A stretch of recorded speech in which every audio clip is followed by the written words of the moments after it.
अविनाश कुमार जी। राधे राधे महाराज जी। महाराज जी, भगवान का प्रेम और स्वरूप, इन दोनों में क्या अंतर है? एक ही है, भगवान प्रेम स्वरूप ही है। भगवान प्रेम स्वरूप है। जो जाकी रही भावना जैसी, प्रभु मूरत देखे तिन तैसी। अगर हम भगवान को ज्ञान स्वरूप मानते हैं तो भगवान ज्ञान स्वरूप है। भगवान को वैराग्य स्वरूप मानते हैं, भगवान वैराग्य स्वरूप है। भगवान को ऐश्वर्य रूप मानते हैं, भगवान ऐश्वर्य रूप है। भगवान को प्रेम रूप मानते हैं तो प्रेम के खिलौना दो, खेलत है प्रेम खेल।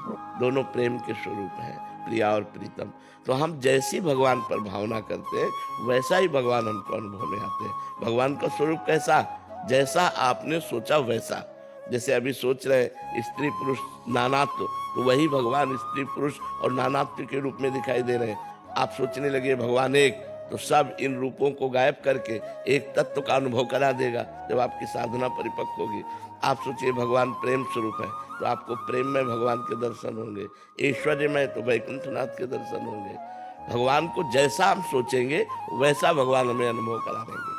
भगवान कैसे? जैसे तुम सोचो वैसे। जाकी रही भावना जैसी, प्रभु मूरत देखे तिन तैसी। हेमंत जी बाड़मेर से। राधे राधे महाराज जी। महाराज जी, गुरु करने और मानने में कितना फर्क है? करने में कोई लाभ ज्यादा नहीं है, मानने में लाभ है। गुरु तो हजारों किए हुए हैं, लेकिन गुरु की मानते कितने हैं? गुरु की मान जाए, गुरु को बनाना तो हजारों लोग बना रहे हैं, गुरु बना रहे हैं, लेकिन गुरु बनाना, करना और गुरु की मानना, इसमें जमीन आसमान का अंतर है। गुरु मत बनाओ, गुरु की मान लो, कल्याण हो जाएगा। गुरु बनाया, गुरु की नहीं माने, कल्याण नहीं होगा। गुरु की मानना है।